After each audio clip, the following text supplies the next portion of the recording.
Q&A. Okay, good morning. Special thank you to all the Musadrim, Sweet Goldring for being help. Well, yeah, and Moti Zeitlin and Nachman Fried, my Rebbe Chaim Kramer, Progressive Research Institute, and all participants. We're in Torah Zion. We finished paragraph Gimel last week. I hope to make some progress on Dalet as well today. We definitely covered a lot inside paragraph Gimel that deserves unpacking. So just by way of review, the Torah starts off telling us that only a real Rahman can be a real leader. When I use the word real, I'm translating the word emes.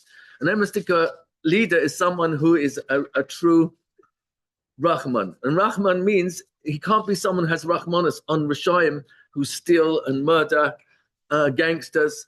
It has to be someone who does not have Rahmanas on an infant by giving them food when they're crying, when this is an infant and can only survive on actual liquid. That's not called Rahmanas, and then it's out of its midah. It's completely out of measure. So we see that like every midah, every single character trait requires a midah, a measure. That's why the word midah as character also shares in Lashon HaKodesh the same meaning as measure. Lashon HaKodesh is a perfect language. We've said it 1,000 times. We'll say it another 1,000 times, which means we have to take it super seriously. Because the true measure of a human being is not his bank account. It's not the car he drives. It's not the zip code he lives in. It's not his shape and how healthy and wealthy his family, nothing. The only real true measure of a human being is his midot, his character traits. That's what's going to count in Olam HaEmes. No one arrives in Shemaim with all their toys. That's not the definition of a human being. In the world today, it doesn't take much to scratch the surface and recognize that actors and actresses and a major athletes are considered the rock stars and the icons of success in this world. And yet you don't even have to scratch the surface, just read the surface and you discover what sordid lives they have and the extraordinary unhappiness that they experience. So the first thing is a leader has to be someone who has Rahmanas in such a way that anyone who comes into exposure with this manhig amiti, and that we're referring here right now to Moshe Rabbeinu or anyone of his caliber, that is going to make a deep roshem on us, because the real Rahmanas, which Rav Nachman gets into, is to have Rahmanas for a person who is dull. Dull in English means dull, but dull in Hebrew means poor. And we're not referring to financial poverty. That's not the worst poverty. The worst poverty is poverty of the mind, and that's what we ended off in Gimel, describing that ein adam over avera, person can't do an avera, and ela imken nichnas bo ruach shtus, unless a moment of insanity enters his mind. Ruach means wind. It can also mean thought. We looked at that a little bit last week. And if you look wherever you see the word ruach ra, sometimes it means a shade, some sort of a demon that went into a person. Like there's a Gemara in Eruvin, the Mishnah there, Mem Aleph, I think it is, tells us that if a person had a ruach ra, and that's what forced him to leave the Tchum on Shabbos, and now he's outside the Tchum, and after 2,000 Amos, he suddenly realizes, where am I? And his crazy mind suddenly gets sane again. He can only walk within 4 Amos. So the language of the Mishnah there is a ruach ra. The Rashi brings it means a shade. Tosfos tells us it's the Yetzer Hara, and even if it is the Yetzer Hara, that somehow his mind just went berserk, and he wasn't paying attention to the fact that he's walking way outside of the Tchum.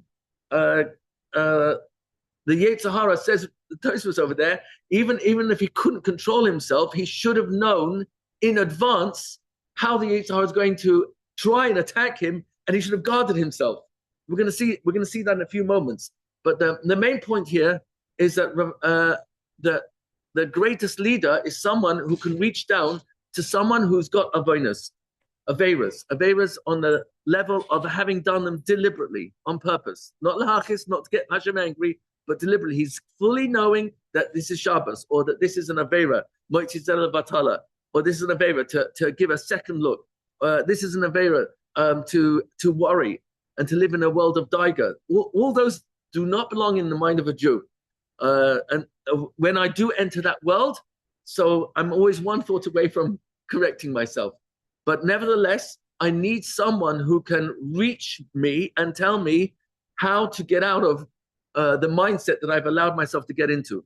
So Ruach Shtus, from the word shaita or saita, that's actually the pasuk that's brought to prove that the saita with a samach is the same notion as saita with a sin. And with a sin, it means that a person's shtus, ruach shtus, gone crazy. So Rav Nachman, the very first Torah in Likutei Moharan, where he talks about the koach of Torah, and that actually the Torah is what is able to make a person sane and fight his Yetzer Hara. So he brings, and this is in Torah Aleph. It's not far from the end. The Torah is really all the names of Hashem. Hainu. That means to say, the Torah is capable of subjugating the Yetzer Hara, which we know. I'm not going to translate it as evil inclination. That's actually based on the Christian translations. I'm not going to go there. I'm going to call it what Rav Nachman calls it, and what the Chazal tell us. A Yetzer is a designer, and Ra means bad. It's a bad designer, and it's referring specifically to your thoughts. That's what Rav Nachman says. We've mentioned a few times in term Memtes. He mentions it, I think, at least 3 times. Hamachshavas toivas hema yetzer toiv, v'hamachshavas rais hema yetzer hara. So now we've stripped all the translations away from what the Yetzer Hara really is. It's just my bad thinking. Whatever thoughts the Torah tells me don't go there, that's the Yetzer Hara. It's not an actual angel? It's not an angel. I create an angel. I create an angel with my thought, and that angel has the power, if it's toiv, to help encourage me in a better direction. So I get a momentum from the angel, and there's a very powerful, good thought. That angel can actually knock out a lot of angels that I created on the negative side. But if it's a negative angel, that same angel will push me in a bad direction. We've mentioned that from the Gemara in Makkos Daf Yud Amud Beis, the famous Gemara, B'derech she'adam roitze leilech moilichin osai. The direction a person really wants to go in, they accompany him, and they are the malachim I create. So, but the initial machshava is my thought. The real Yetzer Tov and Yetzer Hara is what I'm thinking. Once you bring it down to that, it makes it so much easier to pay attention to how I am allowing myself to be drawn into machlokas or kina or sinna or tachrut, competition, or nekama or natira. Nekama is revenge. Natira is bearing a grudge, remembering other people's mistakes. Sinna, hate, all those are thoughts. So it comes on Rav Nachman and tells us, and the Yetzer Hara wants to make a person completely mad. Has v'shalom. Ki ba'al aveira hu meshuga. Someone who is a ba'al aveira, who owns an aveira, he is completely insane. K'moshe Amar Rabbeinu Zal and Soita Daf Gimel Amud Aleph. Ein Adam Eva Aveira Ela Imkein Nichnas Boi Ruach Shtus. A person is incapable of doing an Aveira to go against God unless he has a thought of madness that enters him. So we have talked about this in the previous Torah almost a year ago, that this really is the ultimate definition of mental illness and mental health. When I'm thinking hatred, I'm mentally ill in that moment. The moment I catch myself out that, Hashem, you don't want me to hate this person did what they did or said what they did to help, to invite me to react. Am I going to say, this person came into my life, parachuted into my life, and I've got to fight their bad stuff? Or, God, did you really send this wife, this husband, this child, this brother-in-law, this mother-in-law? In which case, I should be dealing with you directly. Help me control my mind and be done chavschus. Help me control my mind and ask myself, what's good about this person in my life? What's good about this partner in my business? What's good about this difficult child? and then start asking more and more questions in that direction, because that's how to be done the Chavschus. That's how to find the Nekudas Tovos. There's nothing big on that. Nekudas Tovos means look for the smallest virtue, the smallest good thing about something that you're going through, and then build on that. So mental health is switching to good thoughts. Mental illness is when I live inside negative thoughts.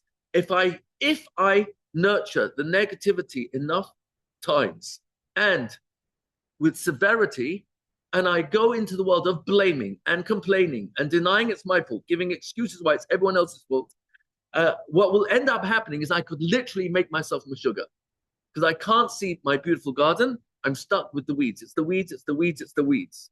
And I keep watering the weeds. That's my Rebbe's mashal of talking and talking and talking about my problems. I water the weeds to the point where all I can see in my life is weeds. I wake up thinking weeds. I go to sleep, if I can fall asleep, thinking weeds. So this is what Rav Nachman ends up on in paragraph Gimel, that the only reason I can come to do Averos in the first place is because of the Yetzer Hara that I allow in a Ruach Shtus. That's what the Yetzer Hara is.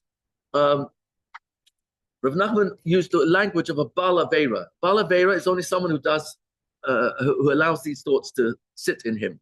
So a Baal is an owner. Aveira means a violation. Why is it, this is a Medrash Tanchuma, by the way, what I'm sharing with you is not Chassidus, it's a Medrash.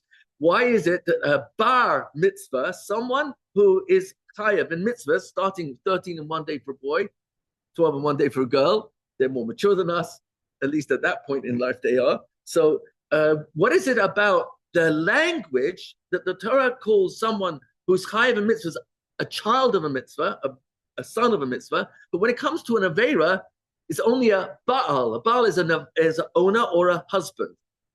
What's the difference? So there's an intrinsic relationship between a father and a son, a parent and a child, that will never be lost. Once that, even if the father dies or the child is put up for adoption, his true father, true mother are the same people that he was born to.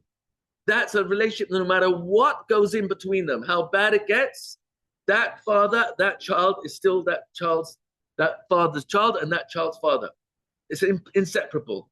However, and that's eternal. However, an Aveira, just like an owner can disown something, he can be mafkir it. And now he's lost, there's no relationship, it's mafkir it. Or it's a husband, he can divorce. And now there's no relationship between the two. Okay, they might have to share the same children and chasnas and whatever else they've got to figure out. But in that way, they're still married. It's a big problem. But otherwise, divorce means separated. Now she can remarry and he can remarry. They have no intrinsic relationship to each other. So that's the real big difference. So a Baal Aveira is a very important language to recognize, and it really is pointing fingers to how Hashem wants me to know I can disown that thought. I'm not married to my thoughts. I'm not married to or if you want to say I'm married, but I can unmarry my thoughts. I do not have an eternal relationship with my Aveiras. And that's why Rav Nachman pointed out, we learned it last week, we didn't go into much detail, why anyone, and he's referring really to the tzaddikim, starting with Moshe Rabbeinu, anyone who understands where the neshama of a Jew originates from, the real source of that neshama, will realize that an avoin, an aveira done on purpose, not just a chet, but an avoin, has no shaykhs, no relevance, no relationship with the Jew's actual neshama. The neshama of a Jew starts from, as we mentioned briefly, it really pays to understand it a little bit more, but the Hashem, so to speak, first thought he ever had was, I'm going to create the Jewish people. In fact, the word Bereshis, bara Elokim, so Chazal tell us Bishvil Rashis. And who's called Rashis? The Jewish people are called Rashis. So Bishvil Rashis, before the Jewish people, bara Elokim, the power of all powers, created Es Hashemayim V'Saaretz. This is a very powerful claim to make, and it's axiomatic. Yeah, there's no negotiation. The entire universe was created for the people that would eventually be called Yisrael. And so Rav Nachman says that Yisrael is the Oisias Li Roish. This is what was going on inside my mind at the very beginning of creation. Before Hashem said the word Bereshis, he actually, kaviyachol, so to speak, the first thought that entered his mind, which created Yisrael in the Shama, is that you are a chelek Elokah mima'al, literally. And whatever that literal sense means, it does mean that an Aveira, an Avain, is not shaykh. So no matter what my track record of Aveiras, that is only Klapei Chutz. But the actual Pnim, the real me, which is my Neshama, has no shaykhs to all of that. And that makes it a little bit more encouraging that I can let go of my past. My past is gone. Madahava hava. Chazal say it many times, whatever happened, happened. Don't go there. You want to ask Madua, which is a way of saying why, from Da, give me the knowledge from where this came from. Go there, but only if you discover that it makes you stronger in the now. But if yesterday, living in yesterday, why would I live in yesterday? Yesterday's gone. And by me living in yesterday, I'm actually killing the day I'm living in, which is today. Why would I kill today by living in yesterday? Oh, you need to dig something to understand where you came from? Okay, go there. But the moment you start hating your parents or resenting your parents or resenting your background, Rabban Shalom is going to tell me, Rietti, I don't understand you. I gave you these parents. I gave you that background. I brought you into that school. I gave you that education. So look for what's good about it that will propel you forward, but don't get stuck there and say, well, I'm damaged. I'm scarred. So I'm going to tell you quickly how you get scarred. This is how you get scarred in one way. Person has a cut. And instead of letting the body do its job, which is self-heal, it will send blood to the surface of the skin, it will congeal, and it will actually become a crust. And if I'm not tempted to rip off the crust before it falls off by itself, then what that crust is doing is protecting my body doing its job to heal itself and prepare a whole new surface of skin with all the contours that's on your skin underneath that crust. If I keep going back, I'm using my language deliberately, and peeling off the crust, see what's going on over there. What happened? Oh, it's a bad cut. Oh, it's actually quite deep. And then after a few days, the crust tries to grow back, and I pull it off again. A week later, I'll make another session to check on this scar. Guess what's going to happen if I keep doing this? A person, the Chas v'Shalom, will end up with a nasty scar. No, I'm scarred. Yeah, but who scarred me? I'm doing this to myself.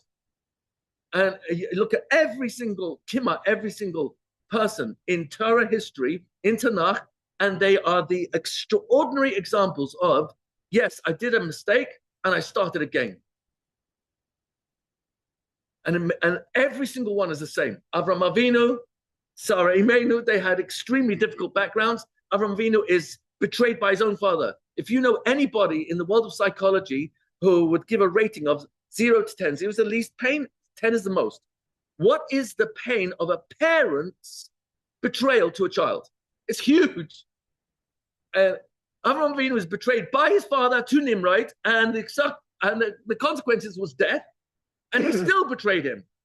Avram Avinu did not become a victim and say, I'm scarred, I'm done with this. Eventually, I tried so hard for you, but this is how you let things happen to me. And he ends up in a dungeon for 10 years after the first time he smashed all the idols. He was 60 years old. Any personality you look at, they did not look in their past and dig it up and keep looking at the scar and move forward. You've got a whole life ahead of you. Don't just let go, move on. That is mental health. It's not denial, it's health. It's actually healthy. Because now if you ever look at the past later on, you could say, oh yeah, I had a scar there. Yeah, it was a nasty accident. It was actually my fault because I was playing soccer and I shouldn't have done what I did that caused me to fall. And then I got a nasty scar from that. Big deal. How many of us have been through difficult things in our lives? And when we look back at it years later, it's meaningless. Oh, yeah. But at the time, I was so immersed in the pain and the blaming. So Rav Nachman wants me to know that I'm being meshuggah when I let Naveira take over me. And it's really my thoughts. It's not more than that. He then said, which we saw last week, that all the yisurin that a person can suffer in this world is less than the yisurin, the pain of suffering averas. The pain of averas is much worse. It's especially for a Jew. It's so hard to carry that a person can't carry it. A Jew cannot carry it. The language of Rav Nachman. If you don't mind, look, we're going to go through quickly Gimel again. What is the main Rahmanas, compassion that a leader has to have for the Jewish people? That's when the Jewish people fall. Kadosh really means unique. We're a unique nation. I don't want to use the word holy because it's not really accurate. Kadosh means mufdal mufrash. We're completely unique. We're set apart. When we fall into Arbainus, Rahman Islam, may the merciful one save us. Interesting language. Because Hashem is the one who has Rahmanas, all from love. Rahman is always the taich in Targum for the word Ava. The highest level of Rachamim is when Rachamim is applied to my Averas. The reverse of that is when I believe my Averas are so bad, there's no point in me trying to move forward. I'll never improve. And so I keep doing the same Avera. Like Chazal tell us, a person shouldn't say that he's a Rasha. A person should not say on himself. It's in Perek Beis, Mishnah Yud Gimel, I think, in Pirkei Avos. Lo yeh benecha Rasha. Don't be a Rasha in your eyes. And Bartanur quotes the Rambam in his Perush on Mishnayos, because if I talk to myself that I'm a Rasha, then Has v'Shalom, I hold myself to the expectation of what Rashayim do. And then Has v'Shalom, Yatsa b'tarbus ran legamri. Then I'll go out and I give up and I just do Averos anyway. So that's the reverse of accepting Hashem's Rahmanas on me. You can take all the suffering in the world and the worst, and you put it on one side of the scale, it will never tip anywhere close to Keneged Masri, in contrast to the weight, Hakaved, the very heavy weight shall have bonus of Averas. So, when Jewish people fall into Averas, Zehu Masri Kaved Moed, it's an extraordinarily heavy weight to carry. No human being, no Jew can carry the weight of Averas. In the words of Rav Nachman in 236 and Si Chasran, he says, "Kol ha'yisurim hakashim v'chamurim shezabal kama shanim." No matter how much suffering a person would take on, have to endure through a lifetime for many years, kulam hem tovim yoser. They are actually better mikvia achas b'gehenim than one flame in Gehenim. Mikvia achas b'gehenim garua mizeh is much worse. What to back that up from the Ramban in Shara Gemul, Ramban with a nun, Sha achas b'gehenim hikasha yosem yisurei Eov kol yamav. The entire 12 months of Eov's suffering, which was he lost all his children, he lost all his property, and then if that wasn't enough, he started suffering of physical ailments which were impossible for us to describe, and that lasted 12 months. All those 12 months accumulated suffering. If you put that on one side of the scale and one burn in Gehenna on the other side of the scale, 1 hour of Gehenna in one side of the scale, the hour of Gehenna would outweigh all the suffering of Eov over a 12-month period. So this is not to make us feel guilty. It's actually just a reality check that once I know that the worst imaginable situation I get myself into is my Lashon Hara and my Sinat Chinam and getting into Machlokes, whatever it is that I'm doing, or actual physical Averas, Has v'Shalom, the Rahmanas I need for that is so huge, much, much, much more than Rahmanas on someone who's going through physical suffering. We take them to ICU, we take them immediately to Hatzalah, we transfer them to another hospital, find out what other treatments we can possibly give. All that suffering is nothing compared to my Lashon Hara, nothing. And therefore, what I really should be focused on is not how much Averas I've done, but on the fact that Hashem, you love me so much. You sent Tzaddikim, starting with Moshe Rabbeinu, And then later on, you have David HaMelech. You've got all the great tzaddikim of the Baal Shem Tov and the Arizal and Rav Nachman to help a Jew, no matter how far they've fallen, to know Yediyah Gemura, 100% knowledge that there's no such thing as Yush, because you have Rahmanas even on me. And the greatest Rahmanas is for my babies. So he quotes here, the truth is the whole pasuk is a bit more revealing. The pasuk is in Lamed Ches, pasuk Hey in Tehillim, and that's where the pasuk actually starts off. Ki avoinoisai avru roishi kamasa kaved yichpedu mimeni. My avoinos, that's averos I've done on purpose, are so heavy on me that they cover over my head. It's overwhelming. I can't handle it anymore. Yichabdu meni, and they're heavier than I can carry. So that particular pasuk is David HaMelech crying over the fact that the entire Sanhedrin was Pirish Mimenu. The Sanhedrin said, after what happened with Bathsheba, we are so, they left him. He contracted a serious case of tsaras, and it lasted for 6 months. Ruach Kodesh left him for 6 months. This was the Avoni was too much for me to carry. And David HaMelech is saying, I'm drowning in it. It's going over my head. I can't handle it. So this is the pasuk that Rav Nachman is quoting. Ki mishu yodea kedusha Yisrael me'ayin hem lukuchim. Anyone who knows where the real kedusha, the uniqueness. I'm translating it that way deliberately. I really believe that's a better translation than the word holy. Holy can apply to lots of things, and even someone who lives in the Vatican is called holy. It has nothing to do with us. The word Kaddish means mufresh muvdal, and mufresh muvdal means completely separate, unique, one of a kind. Shabbos Kodesh is a unique day. It's not the seventh day and a different day than the other 6. It's completely different. Amma Kaddish is a completely different nation. Lashon HaKodesh is a totally unique language. The Kaddish Baruch Hu created language, created the universe with this language, and continues to. So Kaddish means unique, one of a kind. There's no comparison. It's a league of its own. So Amma Kaddish, if we were to know from where the kedusha of the Jewish people comes from, this Yodea Ruchnius B'Dakos Shel Yisrael, who Yodea Yisrael Hem Rechakim Negamri Ma'avain. This is what we learned last week. So I just wanted to revisit it, because the real Yisurin is Yisurin for Averas. So Rav Nachman brings now from the Gemara in Shabbos, and I'll be honest with you, I was always bothered. I was always bothered by this quote. I'll tell you why. Because the Gemara in Shabbos Nun Hey Amud Aleph said that there's no such thing as Yisurin without an Avera to start with. The Avera is what causes Yisurin. And there's no such thing as Misa, death, without a person having done something to deserve it.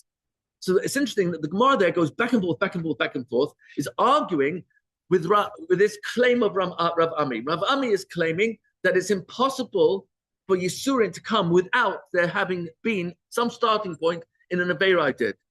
And with Sacheni, it's impossible for a person to die if there wasn't some chet that he caused.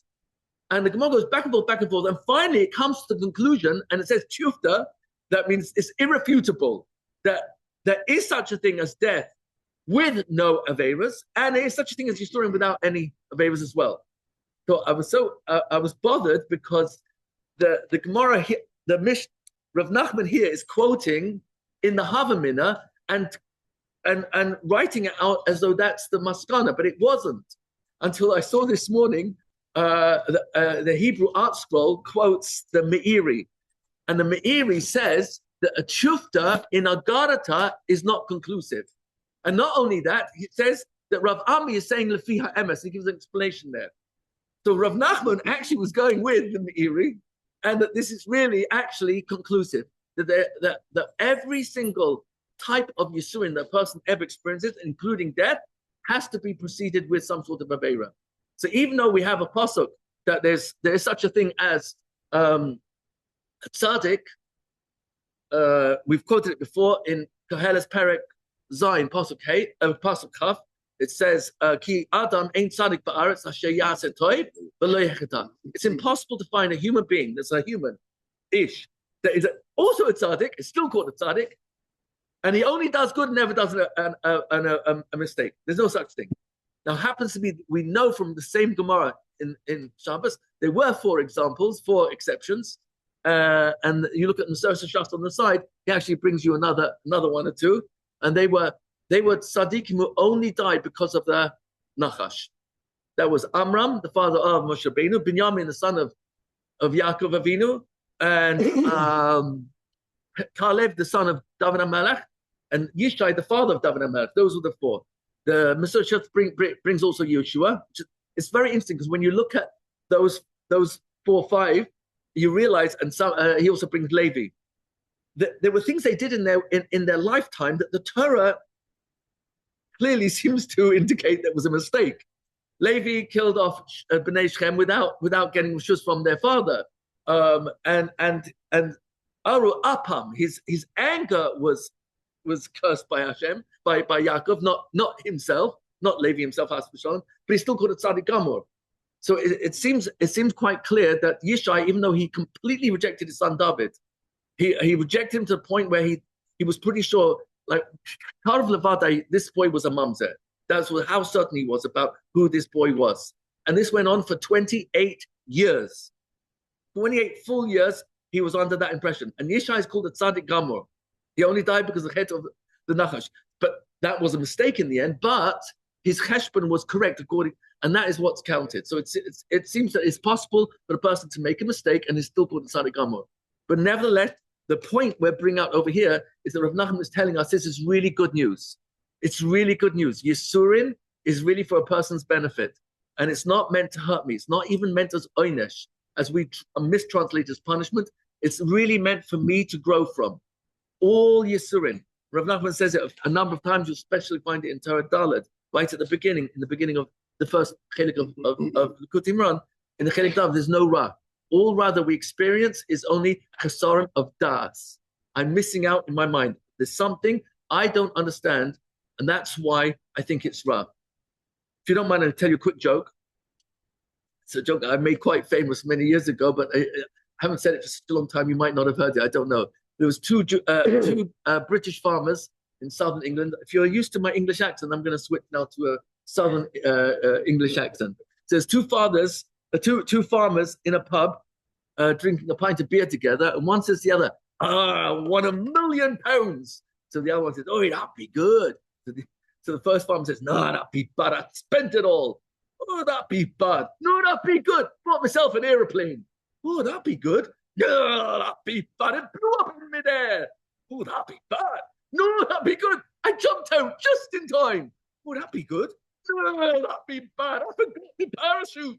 Oh, that'd be bad. No, that'd be good. There was a haystack below. Oh, that'd be good. No, that'd be bad. There was a pitchfork sticking out in the haystack. Oh, that'd be bad. No, that'd be good. I missed the pitchfork. Oh, that'd be good. No, that'd be bad. I missed the haystack.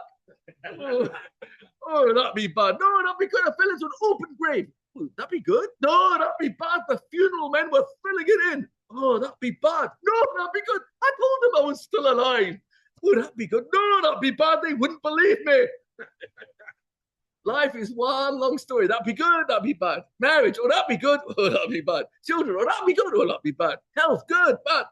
Finances. Good. It's all up, down, up, down, up, down. But Hashem only gives me the power of contrast, the Yisurin, in order that I can actually appreciate when I don't have the Yisurin. And will I be besimcha even when I've got Yisurin? That's a huge test of my Ava to Hashem. And that's what we are. That's what we are called for. We are held to that standard. Hashem wants me. It's not an easy thing to say, but it's a Mishnah in the last Mishnah in Brachas, and it's explaining what you and I say every day. We're all training in the same thing. B'chol me'odecha. I'm going to love you with all my ma'od. And the several meanings, and the last one given there is b'chol mita umita. It's a play on the word ma'od from a two-letter root mad. Man is a measure. B'chol mita umita shu moeded l'cha. Every measure Hashem measures out to you. Bein mita tova, where there's obviously blessing, it's good. Marriage, children, health, finances, community, friends, extended family, etc., etc. Bein mita puranot, or whether Hashem is extracting payment. That's what puranot means. It means extracting payment for mistakes I've made. So instead of me, has v'sholom, getting Gehenna, I'm actually getting a discounted rate down here when Hashem extracts payment from me.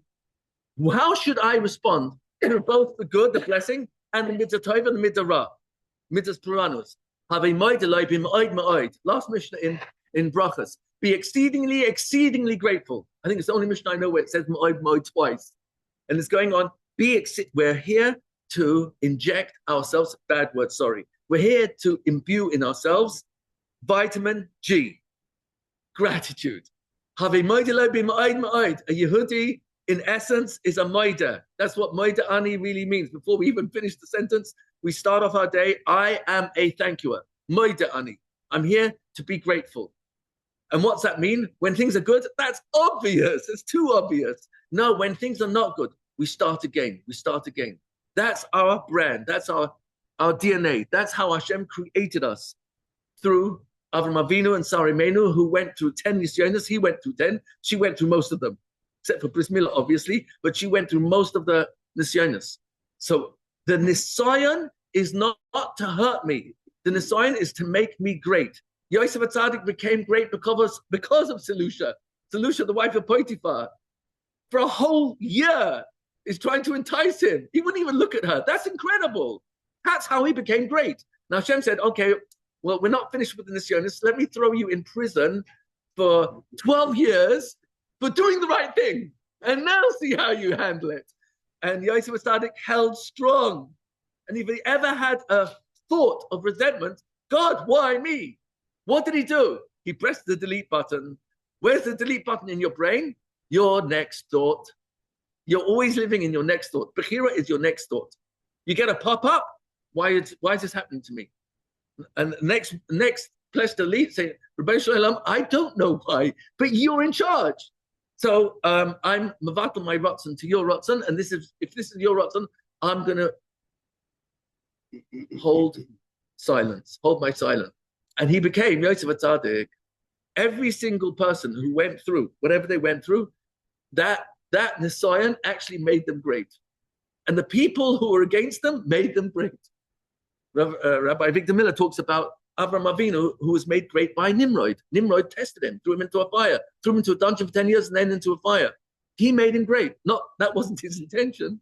This is our greatness. Our greatness is the anti-Semites in every single generation. And we don't let go of our emunah in Hashem. And if we do Has v'Shalom, then we're part of Marcus Choshech. We're 4/5 of the Jewish people, the worst Holocaust in our history, which is hardly ever talked about. 4/5 of the Jewish people were wiped out overnight. That means everyone who left Mitzrayim, only a few weeks later, we all lost family. And yet it's not talked about because we are completely fixated on survival, moving forward. We're strong. We start again. And Hashem will bring back everyone in Gilgal for another chance, another chance, another chance. So there's no ra. There is no ra. It's only a human misperception, an innocent misunderstanding of reality. It looks bad. It really isn't. So any questions on these points?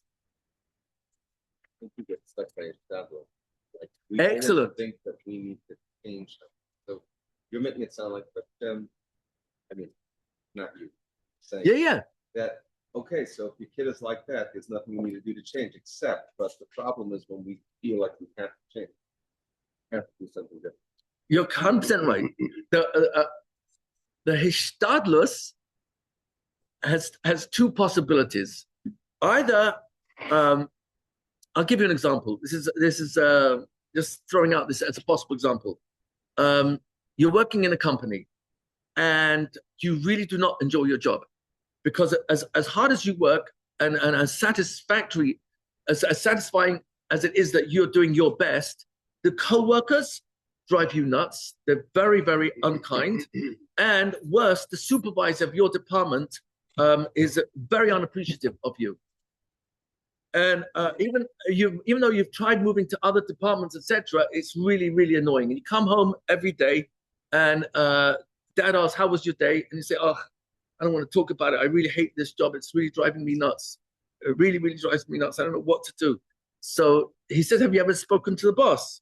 He says, no, Dad, no one can go into the boss just like that. It doesn't work like that. It's a huge company. You know, there's hundreds of departments, there's thousands and thousands of employees. You can't just go to the boss. So we at least try.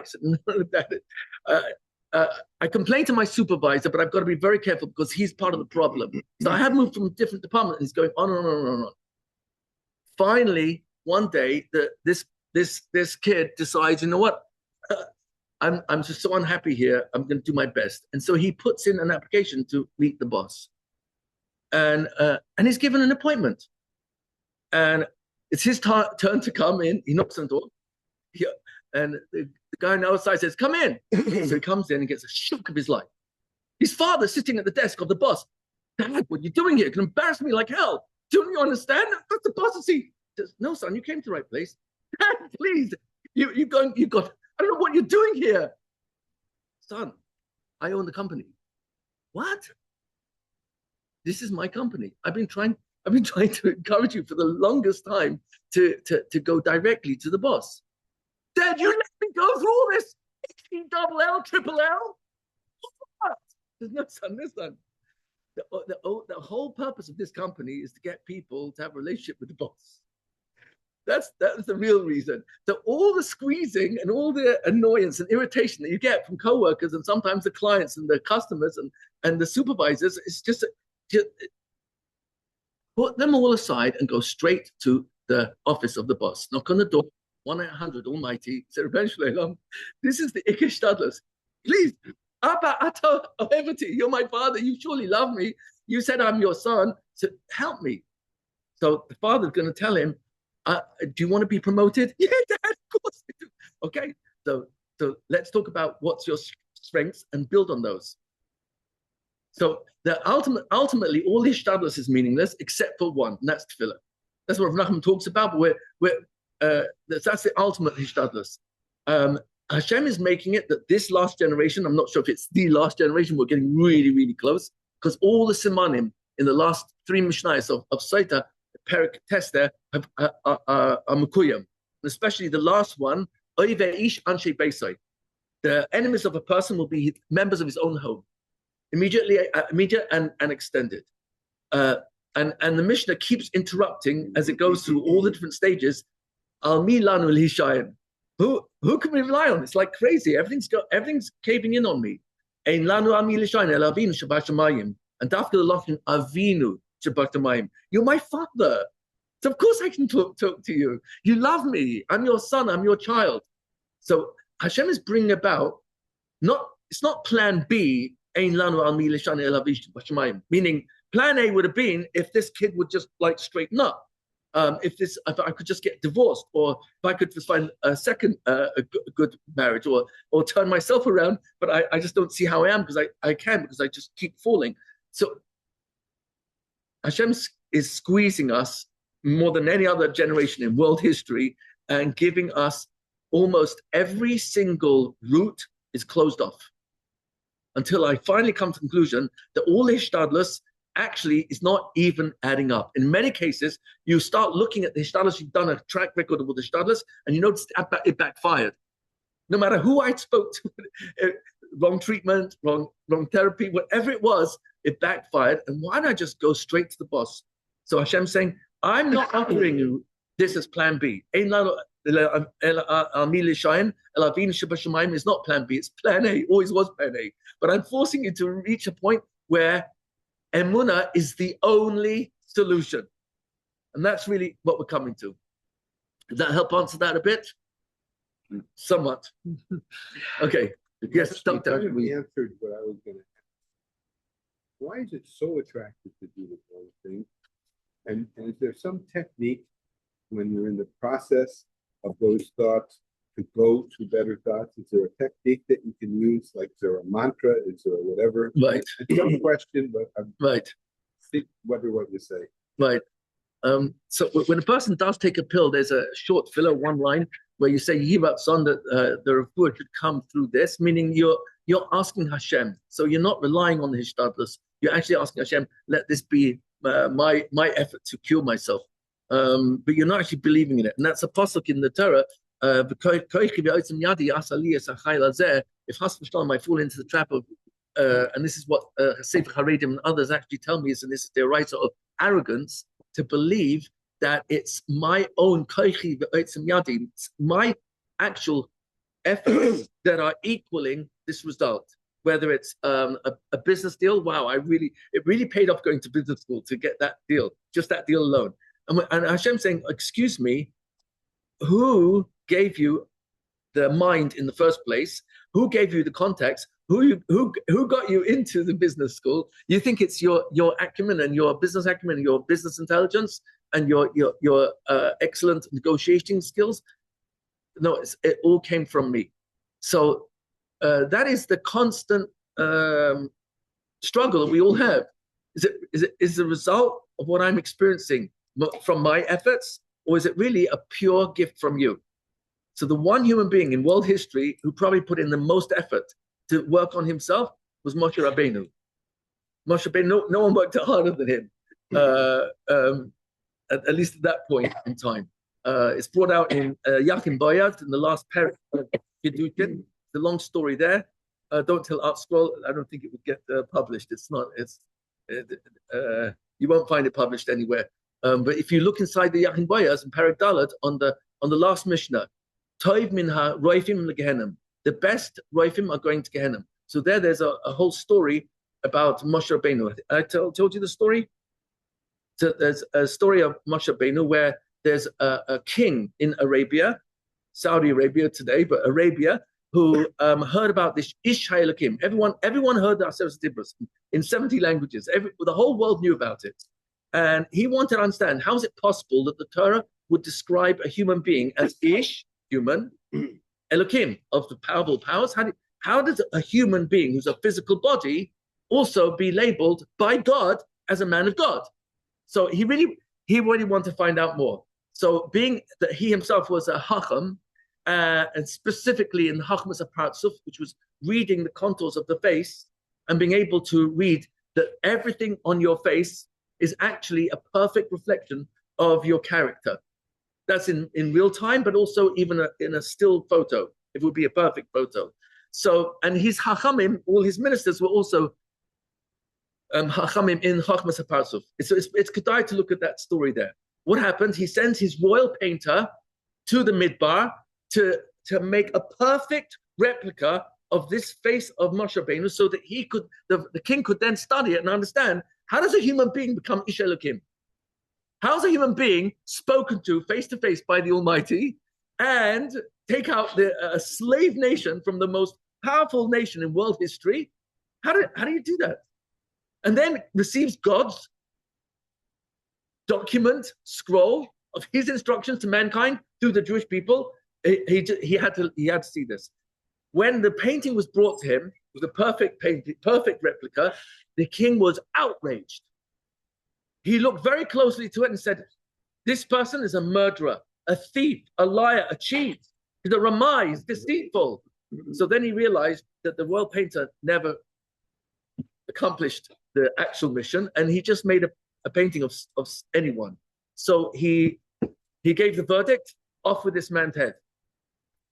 So the royal executioner, reading the newspaper breakfast morning, says to his wife, you know what, I have to go to work now, so I have to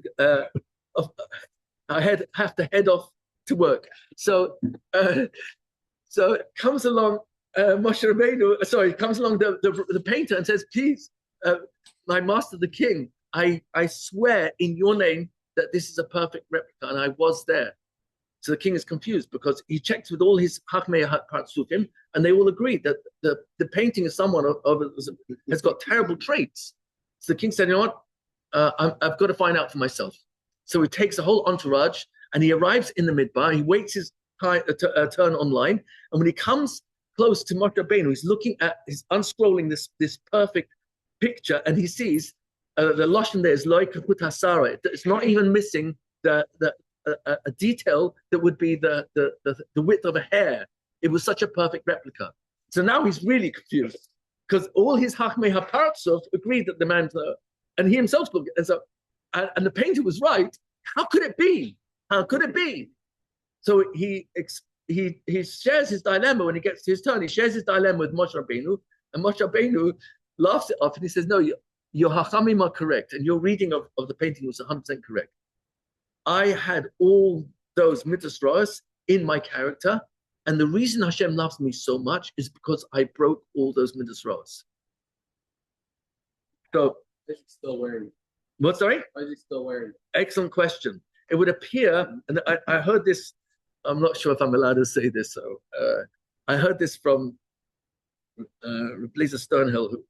So Rav Nissim David Kivak is, amongst others, is Baki in Achmas Parsuf, but he confided in Rav Blazer Sternhill that he doesn't rely on it at all, because a Jew, when they make one hero of teshuvah, it changes everything. So a person can come to a lot of mistakes when they get involved in these type of chachmas, because it's not reliable, especially for Jews. It's not reliable. I once heard from a very, very prominent astrologer whose daughter became a Balas Tshuva. So he said that when he reads people's exact moment of birth and where they were born, and then he reads into the future based on the formation of the orbits of the stars in that moment, he says it works for non-Jews and it does not work for Jews. And so that was when he was told, Ein Malchut Yisrael, the Jewish people are beyond muzzle, because our mitzvahs and our teshuvah can change our destiny. And so that's my best answer to that. It's an unreliable, it's a chokmah, but it's not reliable. It's a picture in a moment. It doesn't tell you what the person has changed since then. Sorry? David HaMelech said, Yes. Yes. And the Rebbe says that if you saw him from Lavinis Chazashom Zanasakovet Mary, Yeah. it weighs more than the pay. person. Actually, obviously, he cannot carry more weight than he actually weighs. Right. So we see actually from David HaMelech is that he actually did engage with such thoughts of how big is my sin? Yes. How much does it weigh? Yes. And on the other side, we see there are some other advices in the Sefer of Likutei not to actually engage with such matchuras. Yes. So how do you? The simple answer that I would offer is the following. A person, according to the package that Rav Nachman is offering us, is that Mayit Oinen Adam Chai, what should a person who's alive complain about? Gebal Chatav, complain about your virus. So basically what Rav Nachman says is that I should allow time every single day to talk about what I'm grateful for. That's how I'm supposed to start my hispatus, and also go into what I regret and the mistakes I've made, and ask Hashem, please help me to be metakin with this particular person or people or relationships. And in that time, a person can really allow, even though it may be weeks, months, and even years, where he's going back on the same mistakes he's made, to pour out his heart. But the rest of the 23 hours of the day should be b'simcha. So that is the prescription, meaning to say that it's not a denial of what I've gone through or I am going through, but make a exclusive time, 1-800 Almighty, with the boss to talk about it, and the rest of the time be Mashiach Das. So you want to say that the Perik Lamed Ches, Perik Tinyana, Dylan, where David HaMelech is actually crying about his sins, those were all part of his Tiknikot. Yeah, excellent. Every single, I don't have Kapitel Lamed Ches in front of me, but it makes no difference which Kapitel you look at.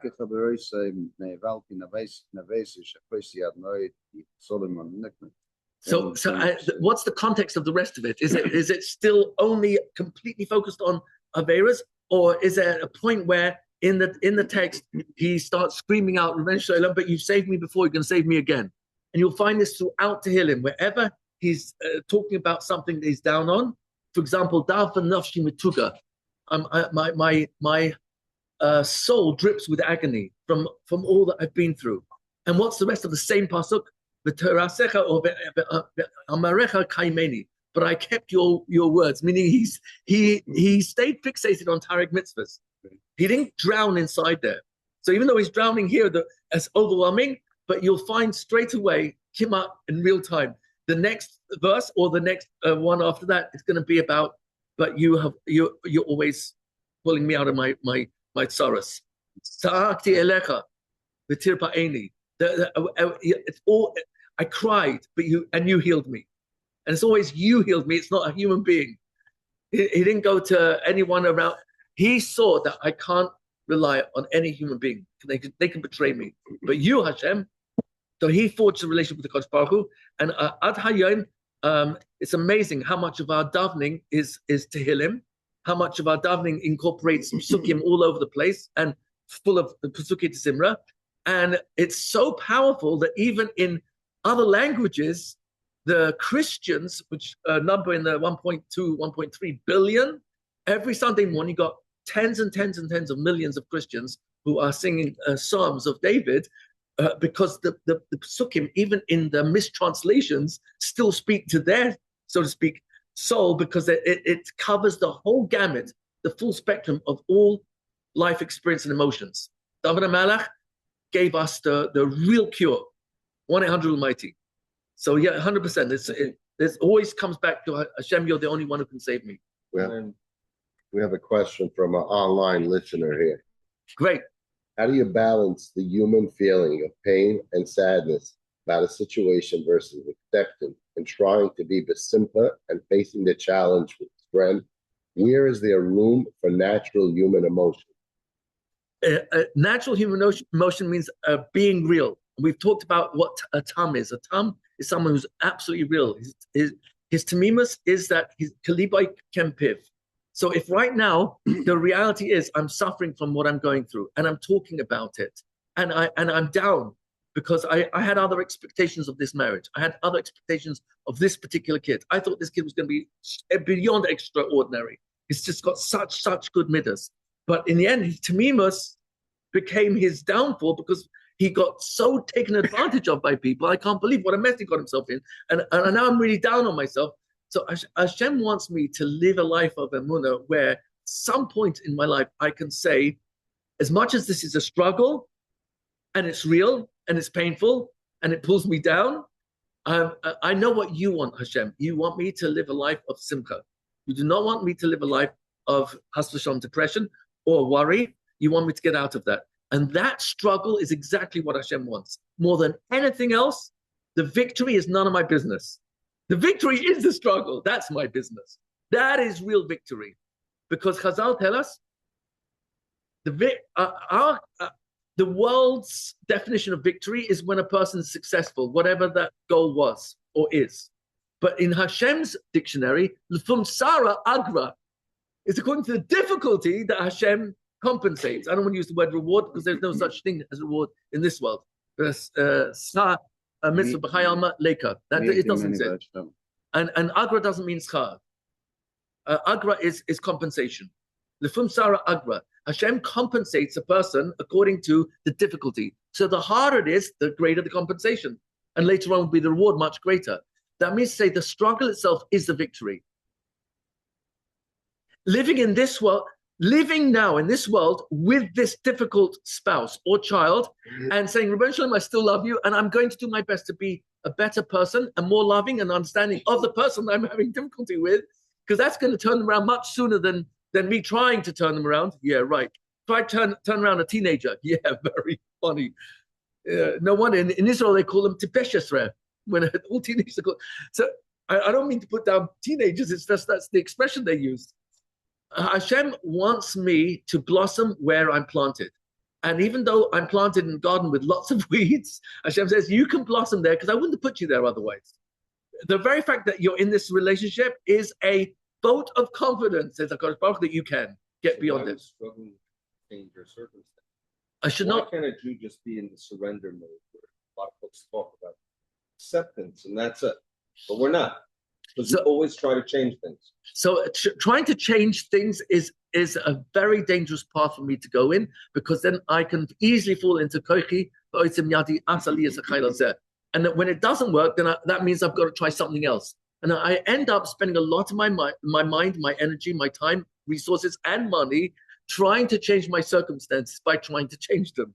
And surrender, if I'm understanding you correctly, means if I'm really, really, really want to be from Yid, and therefore I want to do your Ratzon, Hashem. So it's not my Ratzon I want to do, it's your Ratzon.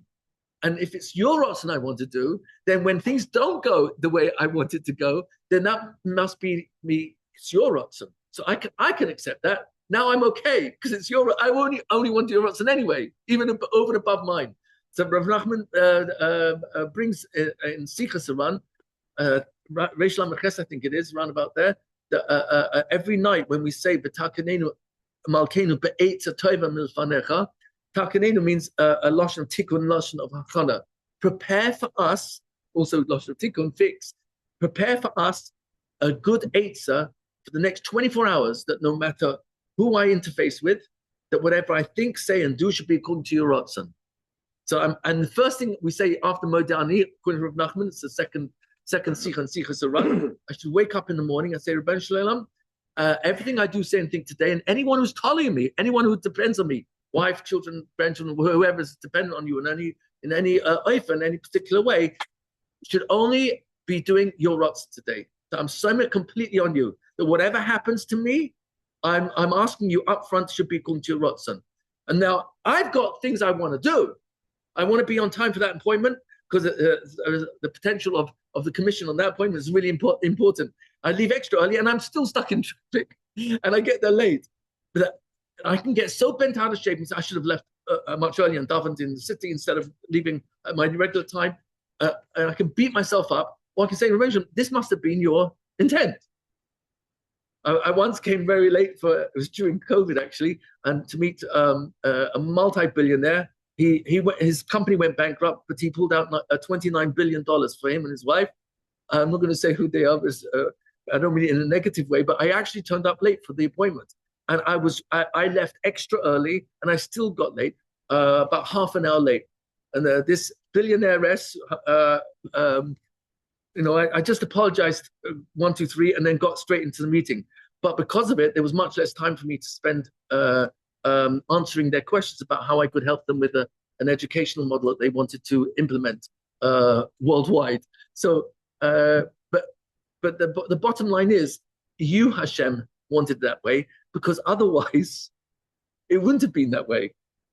So I left early, I left in time, and I couldn't even find parking. It was impossible to park. I didn't want to park completely illegally. Then I would have, I think I did actually end up parking against a fire hydrant. But I couldn't double park. That would have been crazy. I would lose my car probably. But the point is, surrender means I'm doing what I think is right, but I gave you up front the following condition. I only want to do your ratzon. So if your ratzon is different to mine, then let's go with yours. It gets complicated because life still happens. And when life happens, it's almost always curveballs. And when the curveballs come, it's the moment that I'm a siach das. I'm not paying attention that this is really you speaking to me. And that's when I go sugar. That's when I'm falling into mental illness. And then I get resentful or blame. And Hashem says, let go of this nonsense. Blaming is nonsense. Complaining is nonsense, unless you're complaining about your own averas. Ma'yit oinen adam chai. It's a pasuk in Eicha Perek Gimel, pasuk Lamed Tes. Why is a person who's alive complaining? He's got nothing to complain about. Oh, you want to complain? Be a gefer. But they are Al-Khatab, about his own mistakes. so people are misinterpreting. They claim that the chat and posuk is ma'is and adam chai. Give al chatov. Chait is a lacking. Yes. So it's being misinterpreted in their mind. So they claim I'm complaining about my lack. Okay. But it's really, I should be complaining about what causes my lacking, and that's me. It's not you. It's not my mother-in-law. It's not my father-in-law. It's not my brother, not my sister, not my kavrusa. It's only me. And as long as I blame, I don't have to look at myself. So that's part of what his practice is for. Please, Bereshlam, open my mind to see myself. Help me not be afraid to look in the mirror. Help me to listen carefully to what those who love me the most are telling me about my faults, because they're the only ones who are going to help me. The only Rabbi Victor Miller says that marriage is like a mirror, looking inside a mirror with a magnifying glass in between. They're going to show up all the faults, all the armor and all the kings gone.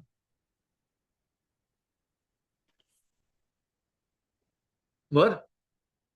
We didn't get to the fourth paragraph. We didn't get to the fourth paragraph. I apologize. I'm gonna fly through the fourth paragraph next week. And any other comments, questions?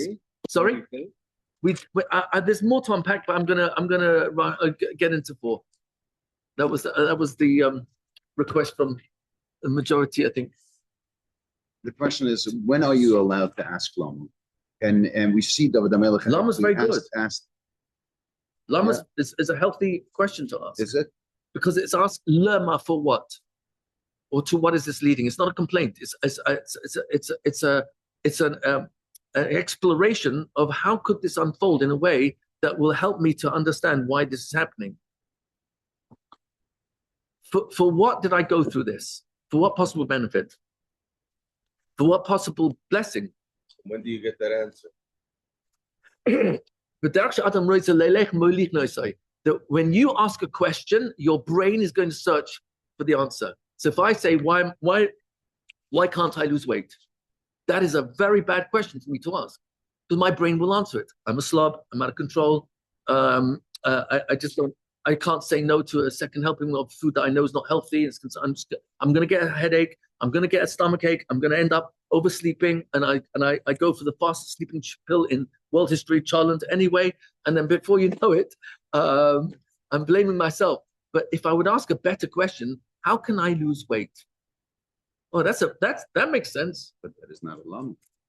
It is, because it's going into the future. But you don't see in Lashon HaKodesh language when someone's asking how do I get there.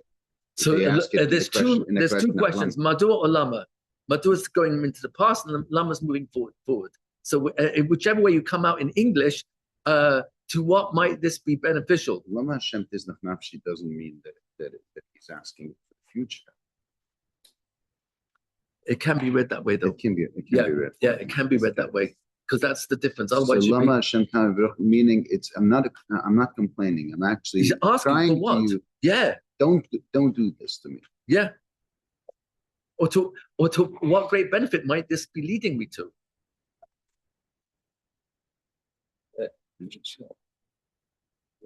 How many times a person had a horrible medical setback, and dafka, because of that medical setback, they took their health super seriously, and they lived a much better quality of life because of that setback. There's a gentleman by the name of Barry Kaufman, whose son, born to him, was severely autistic. He went to a total of 31 specialists. Every single one, including the 31st, told him this child will never be able to walk, talk, or count to 10. The last one told him, but that's only if you listen to the prophets of doom. He then told him, if you want, I will give you a regimen of what to do for this child. And he gave him the regimen, and the child was put in braces on his arms and legs every night, and they was squeezed to the point that it was extremely painful for him. It was to stimulate his muscles. His house was turned into a veritable gymnasium, the basement. And this boy, who was born autistic, was expected never to walk, talk, count to 10. Today, well, at the time of the writing of the book called Sunrise, S-O-N, Rise, Sunrise, Barry Kaufman writes about his son. His son wrote the Hakdama to the book.